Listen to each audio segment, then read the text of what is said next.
That would have been very stressful because money releases a lot of stress. It releases a lot of stress. You go to street. There was water in civil that I hated. I love water. I know you love water.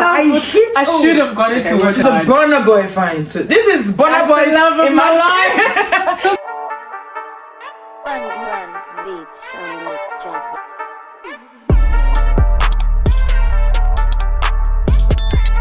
This is Live a Little as a 9-to-5er with JDO. But you may be wondering why I have this on. I just got back from Sweden and this was my look in Sweden. I was serving looks in Sweden. Dang! But now I'm back to work and the work stress I have come back to is choking.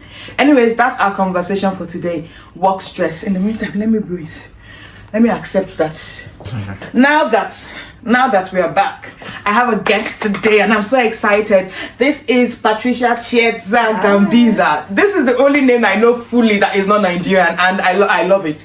And Patricia is a civil engineer. We both went to Portsmouth University together, so we are alumni of Portsmouth University. She also has a master's in transport from the Imperial College of London. Yeah. And presently, Patricia is a highways designer. Yes. Right? Yes, I am. Okay, so we've gone from civil, highway is a bit about civil as well. We've gone from civil, went into transport.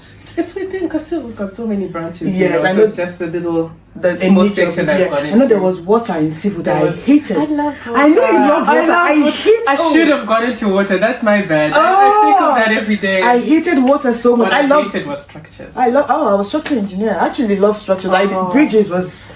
Lecturers gave me PTSD. That's Bridges was great for me. I actually did structures actually afterwards, but I couldn't understand what. Do you know when the last exam we wrote, I was like, this is it. This is over. It will not see me again. Let's go. It has not seen me again since. And now we are in transport and we're a car designer for transport. Okay, so how is that as the whole journey the whole conversation about this is a 9-to-5er, how we manage our work stress or what it is that even gives us that stress. I have my own theories, but I want to hear from you because I know you've worked with big companies, you've also worked with a little bit smaller companies. I want to know the difference in work stress between these big companies and the little bit smaller companies. So I'll give context. So after uni, I went to a big company. So that's where I started off working. And initially, when I joined, things were a bit chilled. You know, sometimes you go to a company and they may be on a slow pace. Maybe the projects aren't too many. Then things picked up. And one thing with civils, I don't know if it's the same for you, I've noticed there's like a big shortage of like super experienced people. Yeah. So what happened is we got a big project. I was going to say where the project was, but somewhere in the Midlands, right? It was like a big highway that they were designing. There was a gap in seniors. So me and the person I started with were sort of like put in charge of, let me take it 2 steps back. When you're designing, right, there'll be a team for the pavement. So there's like pavement design team, road markings design team, vehicle restraint systems design team. So there were all those different things. So they put me, so let's say me and the guy I started with, they were like, you're pavement, you are road markings, you guys are we had never done that before, but they're like, you guys are in charge. This is a big project. And we were working with contractors like yourself. And you know, contractors, when they have deadlines, they don't play. So that was when the stress picked up for me. That's when I started experiencing work stress.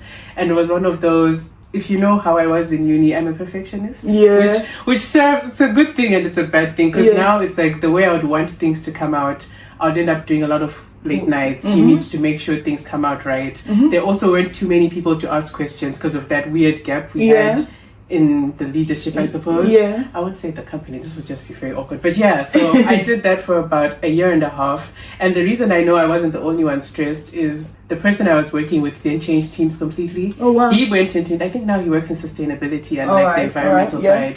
And then I left the company soon after that because I was just like, I am proud. It was good for learning, but I just felt I wasn't developing the way I wanted to because it was more of get the work done. I had no time to properly absorb and understand and be like, I'm developing. Would this be like a bigger company, a medium-sized company? This would be a big company. A big company, right? I have a different experience with my own role with a big company because when I was applying for jobs, I was told that go to the big companies because they would teach you. Because they would be more patient. They would know that you don't have the skills. They would give you trainings that you can now put into your work. But then maybe for design it's a bit different because design you have to deliver immediately. So although they would want to teach you, but they still need things to be done. So it was a bit tight. And the other thing is a lot of times with overtime, which is something I'm still trying to figure out now. It ends up being unpaid overtime sometimes. You need to figure out which one you can claim as paid and stuff. And or sometimes they maybe you can take a day or two off as leave instead. With that said, the people I worked with at that company were very nice, I will say. It was a lovely company, it was a good team. I think that project just really radicalized me. And I knew I wasn't mad because so many people left around that time. Quite a few. They were in my similar boat and around similar age. We were all like, you guys have just thrown us in the deep end. There's no lifeboat. There's no lifeboat. There's no lifeboat. I just get fun for my life. For my life. Oh, right. So that's when I left. The big one. Okay. So about this overtime thing, I actually yesterday I did ask my boss. I'm like, I've never, because we had a meeting I think as an engagement meeting. We had a meeting and there was talk about claim your overtime. I'm like, I've never claimed overtime before. Do you record? You know when you work, do you like record? Okay, I've started at 8. No, we don't do that. We don't do that. Oh, you don't do time sheets, so you don't need to do that. I don't need to do it. Like, I clocked in at this time, I clocked at that time. We do have where we put up our work hours, but I've never claimed for overtime is a different thing. Okay. You have to like send it to a different channel. It's not from like that. And the only time I thought about claiming for overtime was when I worked a 9 shift. Like I went to site. That was the only time I thought about because I'm going to site, I'm going to claim a 9 shift because I work during the day and I'm working at night. But on my own, I'd never thought about doing it just on a day. And I think it's because when I do work overtime, it's based on choice.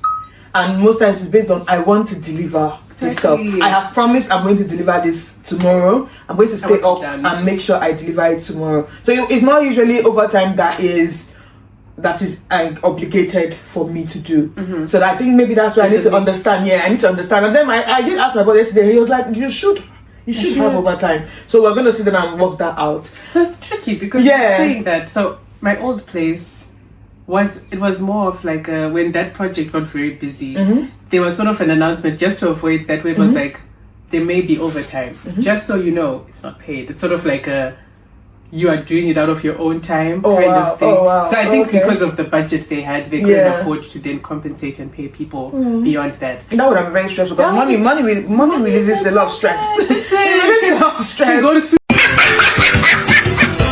Sweden. But then that was the case. The way I work now, we do timesheets. Okay. So it's like you record whatever I do. I have to like record the time. What I'm bad with is I'll record because my typical day is 7.5 hours. I never really think to record the extra time I do. And last week there's a day I was working late, and a friend of mine, he's like, I start at 8, I finish at 4. I start at 9, I finish at 5. Anything else you pay me. He believes that's how you should be because he's very big on that is your contract, that is what you're paid for. You will stress yourself and you wear yourself out, but you're not getting any benefits from it. So sometimes you also don't want to feel like you're not a team player where every minute you add to yourself, you're like, I need that 1 minute money back. It makes you feel like, you're just here for the money, but technically. But that's why. Technically, that's why we're here. That's why we're here. We're here not for the money. For banter. Okay. So with a smaller company, what was the difference? So the smaller company, so like I was mentioning at the big one, I was like, there's like a road markings team, a pavement team. Here it tends to be, there'll be a project, still highway stuff, but there'll be principal engineer, right? Who be the one who checks and approves. Then there's you who does the work. So you are sort of like doing the design for everything now. And then you're also sort of trying to project manage, because now I'm at a point where sometimes I'll delegate stuff to other people, then I check. Again, being a perfectionist, you have to redo some stuff and then try to, let me just tweak this I a need little to bit. fix that note. But anyway, so that's how it is now. So I think it's a bit more stressful in the sense of you do a lot more things. It's like you're juggling PM, designer, I guess supervisor a little bit. I get that because you need to deliver that, because from my own point of view as a planner, what works for me is if you give me a plan. If you tell me that this is the day I plan to bring in this design, I have to put that in my program to say, okay, design, we're expecting design on this day.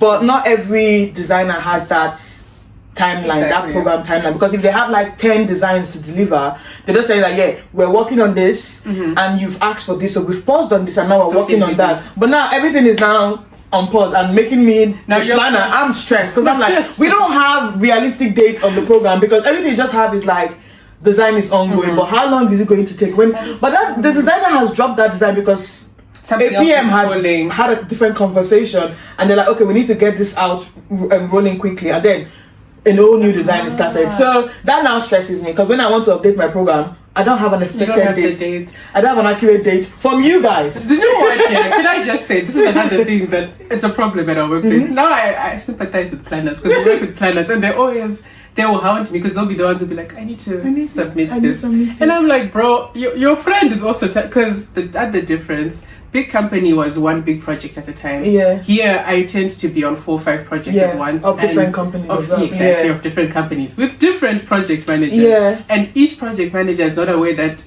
your deadline clashes with this deadline. So sometimes, and I've said this to like my supervisor, that's another thing to help with stress. Always communicate. If you've got a good line manager, they should support you, and you should be like, this is what's happening. Can you guys help? If it's a case of we need to bring in more people, or we need to delegate the work you had to other people so that we can meet the deadlines, then sure. Because you end up with like 5 deadlines needed on one day. And sometimes when people do the program, and I've said this because I also use Civil 3D and AutoCAD, sometimes you project this is going to take half a day.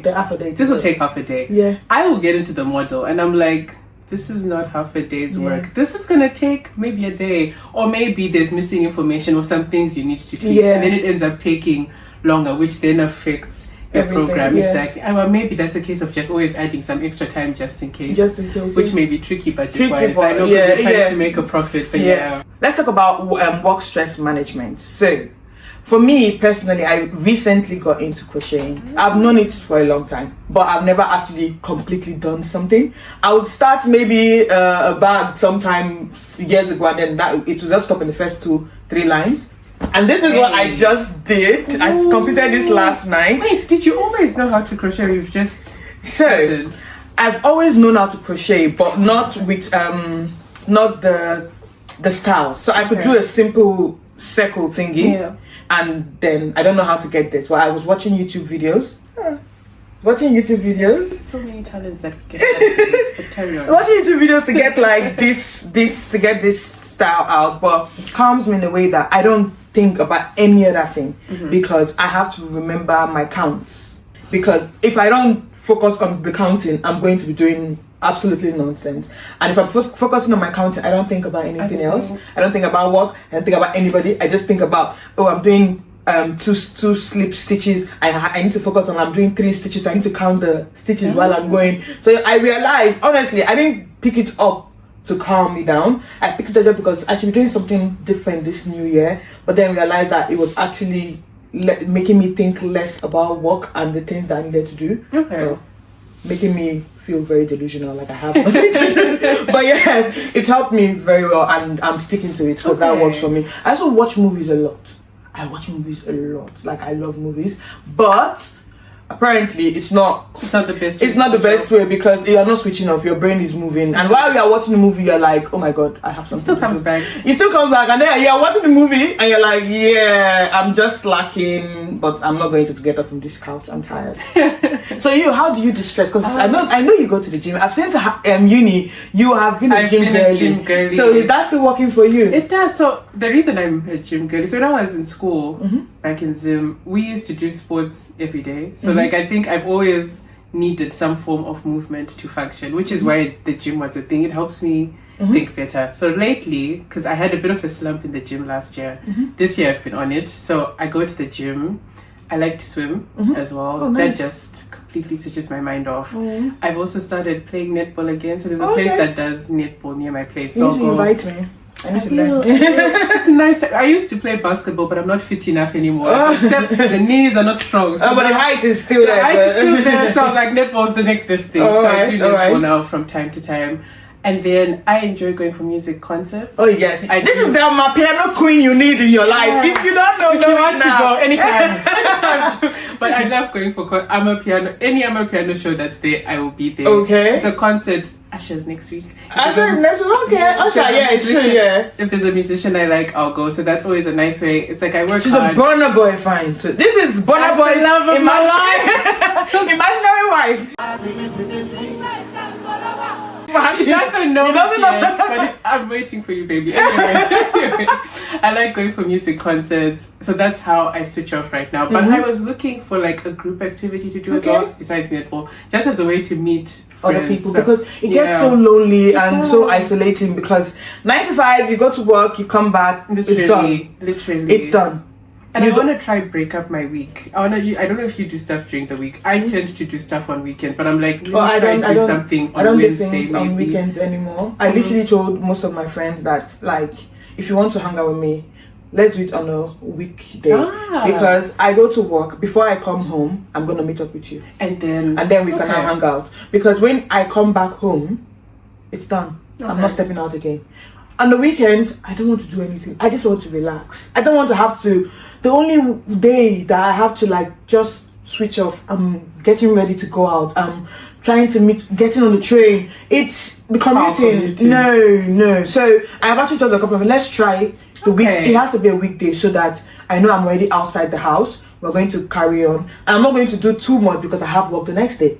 So I'm not going to be. So you won't break your back. I won't. Smart way. Okay. Because it's because it's gone. We've gone like for like weeks without seeing each other. Because when it comes to the weekend, when you actually plan something, you're just like, oh, honestly, one person is like, are we still doing this today? I'm like, no, it's like you're waiting for someone to say, like, oh, it's okay. We can reschedule. Yeah, but like a Friday too works for me. A Friday works for me, especially if I'm going to the office. A Friday works for me, but Saturday hangouts are just, unless it's something that has to be done, like it's a wedding, a birthday, yes. But weekdays are now my thing to hang out with people. Like, just give me a ring, I'll meet you up after work. That now I know. Next time.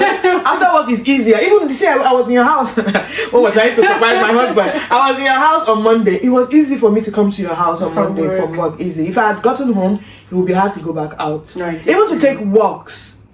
I'm like, I used to tell my husband, like I told him very recently, please meet me at the bus stop or meet me at the train station so that I will walk back, because once I'm in the house, I don't want to go out. I don't want to go out because I've been stressed already at work, and the people outside have stressed me enough. I don't want to be stressed inside. Not over the weekend. Yes. So I read somewhere that 39% of work stress is from workload, 31% is interpersonal issues, which I don't believe. 19% is from like trying to balance your work life and your personal life, and about 6% is job security. I feel like I fall under the 6%, not job security, but because like I've been in my company for about 2 years, and considering that I'm on a post-study work visa, you're trying to say, oh, am I gonna get sponsored, or should I go to a company that will sponsor me and stuff like that? But all of that is not really much of a stress for me, because for me it's like it is what it is. But the interpersonal issues, I'm married, so I bring a lot of my work stress home as well. I'm still trying to find a way to drop it at the door, but I feel like the work stress is more of the problem than the actual personal stuff. So what do you think about that? I would say I fall in the job security one as well, just because I worry. I'm always like, I need to pay my bills. If I stop working, I'm finished. So she's like, I'm finished. I need the job. I would say personal issues don't stress me out as much, to be honest. And I think maybe for me, because for you it's different, you're married, I'm not. If I had a bad day at work, and you know this because of my communication, I just switch off. If I am bad vibes, I don't like to pass it on. I just switch off, and I'm like, I'll see you guys when I'm good. You can call Patricia all day and she'll not pick your call. I'm like, she might be dying. So I think work stress, I fall in the work stress and the job security one. Yeah. Personal issues, I haven't reached that point where I'm like trying to juggle the two, but I get what you mean. I can imagine that being a bit tricky. Oh, it is really tricky. But in the end, we have to have supportive partners that would help you get out of it. So, because my husband usually a lot, because imagine coming back from work, anything about dinner. That oh, don't worry, I'm going to put pasta on fire. Takes away all of the stress. I'm like, oh my god. Yeah, because something's been something's being there. Yes. So that one, kudos to you. Generally, work is stressful. It's either by physically stressing, or someone really pissed you off today and you just turn to a different level of stress. But we also have the mental stress, and then I feel like the mental stress comes from continuous, either physical or someone pissing you off stress. Like it comes slowly, but it catches up in the end. Yeah. So have you ever gotten to a point where you're like, this one is not just physical stress, this is mental stress? Yes. So Okay. I've had 2 times where that has happened. Mm-hmm. There was a time when I joined the new company.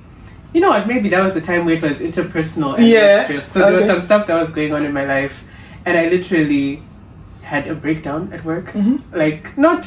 I think my manager knows me, so he could tell something was off. Then he's like, "Oh, let's go to the room." Then I explained what was going on. Then he was like, "Just go home, go and relax." So I will say again, if you've got a good manager, always communicate With your when you're going. There's especially in this country. I know it might Yeah. not be the case. Africa is a different Yeah. case, but here they do support that. If you communicate, they'll have. You can get compassionate leave if you need it. They can give you the day if you need If it. you need it, yeah. Also, if you're burnt out, which is something else that happens, you can speak to your GP if you need to be. If you need to be. If you need to like sort that out. So that was the first time. Second time was before Christmas, Alright. where I was working on. I was about to say the project. It was a very stressful project. Yeah. I was working on. Yeah. And I was burnt out. Like I couldn't. But luckily, my leave was coming up, so it was just like I wrapped things up. Then I got to go home and switch off for a little bit. So it does happen. And for me, it's like the build up of stress Yeah, over time. And then I just snap. And then you just snap. Yeah, true. I don't really know when I'm getting to that point sometimes, but after a while it shows, and I have someone to tell me that you're burnt out. I on the normal day I just get, oh, I'm stressed, oh, this person is stressing me, oh, this thing is stressing me, and then it's just like, yeah, you're getting there. you're getting there, but sometimes I don't notice it. But it's good to always have people that be like, yeah, this is not okay. This is not okay. This is not you being just stressed. This is you burning out, Exactly. and you're going to crash if you don't stop it. That's one thing. If you don't take the break, your body will take it for you. So you should always. I had a time where I went to work and I didn't know. My name is Joy, and every single time that's how I present myself. I'm very joyous, I'm myself. I'm loud. It's easy. It's easy to know that Joy is here. That is it. Oh, Joy is coming. It's easy to know that Joy is here. And there was this day I went into a meeting room with a colleague of mine, and he asked, "Are you okay?" I'm like, "Yeah, I'm fine." He's like, "You sure?" I'm like, "Okay." He's like, "Okay." Then I had another meeting. Oh, this was not a meeting. I was heading to another meeting, and I met someone at the door as well. A different person entirely. He's like, "Joy, are you okay?"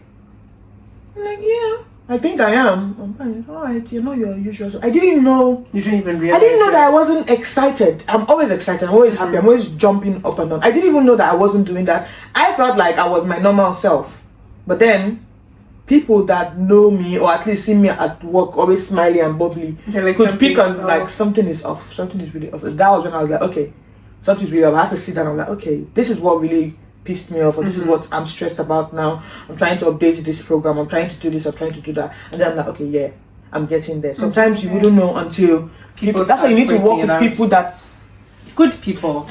People that good can sense your change in energy, and also you should be able to sense someone else's change in energy, because everybody goes through one thing or the other, and everybody has personal stress that they can bring to work, or stress from work that they can carry home. as well. So we're always nice to people, check up on people, say hi, what's up, you need time off, or you know your usual self, we need to know what's up. Like, care for people genuinely.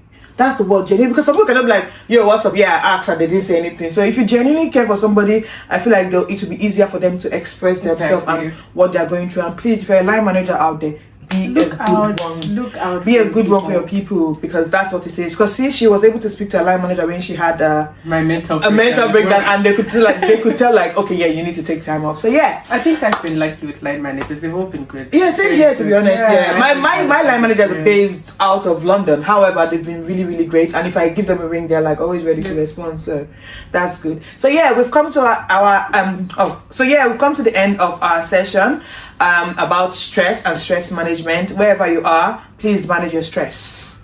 Try as much as possible to think about yourself and put yourself first, which is what we're going to do today. We're going to go have mani paddies, long overdue mani paddies, because we need to live a little, because this is Live a Little as a 9-to-5er with JD Obat. Thank you.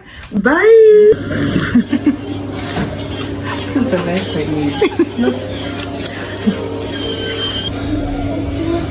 So clear, eh? You take another one, so make sure you. Thank you.